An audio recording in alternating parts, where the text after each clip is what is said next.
Education അക്കൗണ്ടിലേക്ക് എല്ലാവർക്കും സ്വാഗതം. പ്രൈവറ്റ് രജിസ്ട്രേഷനെ കുറിച്ച് കാലിക്കറ്റ് യൂണിവേഴ്സിറ്റി വിവരാവകാശം വഴി തന്ന മറുപടിയാണ് ഞാനിപ്പോൾ പറയാൻ പോകുന്നത്.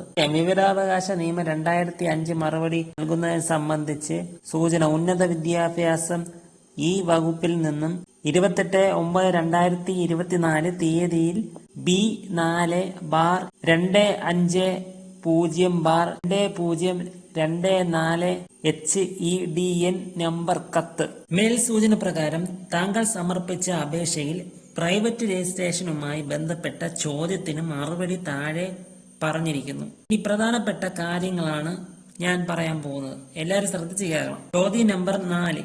കാലിക്കറ്റ് സിൻഡിക്കേറ്റ് തീരുമാനമനുസരിച്ച് 20/2/2016 18-23/2016 അഡ്മിൻ 7/6/2016 75-13/2016 അഡ്മിൻ എന്നീ നമ്പറുകളിലെ സർവകലാശാല ഉത്തരവ് പ്രകാരം 2015-16 വർഷങ്ങളിലും 1/12/2020 11/6/86/2020 അഡ്മിൻ നമ്പർ സർവകലാശാല ഉത്തരവ് പ്രകാരം 2020-21 കാലിക്കറ്റ് സർവകലാശാല UG PG പ്രൈവറ്റ് രജിസ്ട്രേഷൻ പ്രോഗ്രാമുകൾ നടത്തിയിട്ടുണ്ട്. ഇതുകൂടാതെ ഏതാനും ഓറിയന്റൽ കോഴ്സുകളും കാലിക്കറ്റ് സർവകലാശാല പ്രൈവറ്റ് രജിസ്ട്രേഷൻ രീതിയിൽ നടത്തിയിട്ടുണ്ട്.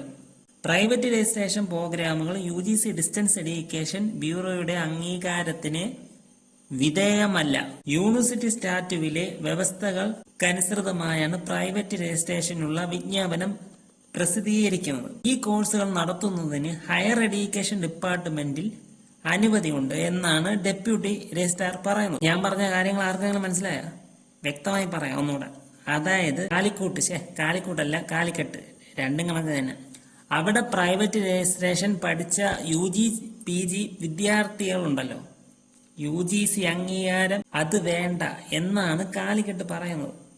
അതിനു പകരം ഹയർ എഡ്യൂക്കേഷൻ ഡിപ്പാർട്ട്മെന്റിന്റെ അനുമതി മതി എന്നാണ്. ഇത് ശരിയാണോ?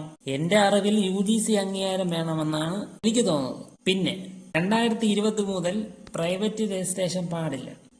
അതായത് ശ്രീനാരായണ ഗുരു ഓപ്പൺ യൂണിവേഴ്സിറ്റിക്ക് മാത്രം പ്രൈവറ്റ് രജിസ്ട്രേഷൻ നടത്താനുള്ള അംഗീകാരമുള്ളൂ. അതേക്കുറിച്ച് ഒരുപാട് ഓർഡർ വന്നിട്ടുണ്ട്. അതിന്റെ ലിങ്ക് ഞാൻ ഒന്നുകൂടെ നിങ്ങൾക്ക് ഡിസ്ക്രിപ്ഷനിൽ വെച്ചിരിക്കുക. അതെല്ലാവരും കണ്ടു ബോധ്യപ്പെടുക. മുമ്പ് തന്നെ ഞാൻ വീഡിയോയും ചെയ്തിട്ടുണ്ട്. അതേപോലെ തന്നെ UPSC ആയാലും SSC ആയാലും മറ്റ് സെൻട്രൽ ഗവൺമെന്റ് ജോലി ആയാലും എഴുതാൻ പോകുമ്പോൾ UGCയെക്കാട്ടും വലുതാണോ ഹയർ എഡ്യൂക്കേഷൻ ഡിപ്പാർട്ട്മെന്റ്? അതെന്റെ സംശയമാണ്. ആർക്കെങ്കിലും അറിയാമെങ്കിൽ ഒന്ന് കമന്റ് ബോക്സിൽ ഒന്ന് പറയണം. അതുകൊണ്ടാണ് ഞാൻ പറയുന്നത്. എന്തായാലും കാലിക്കറ്റ് പറഞ്ഞ കാര്യമാണ് ഞാൻ ഈ വീഡിയോയിൽ പറയുന്നത്.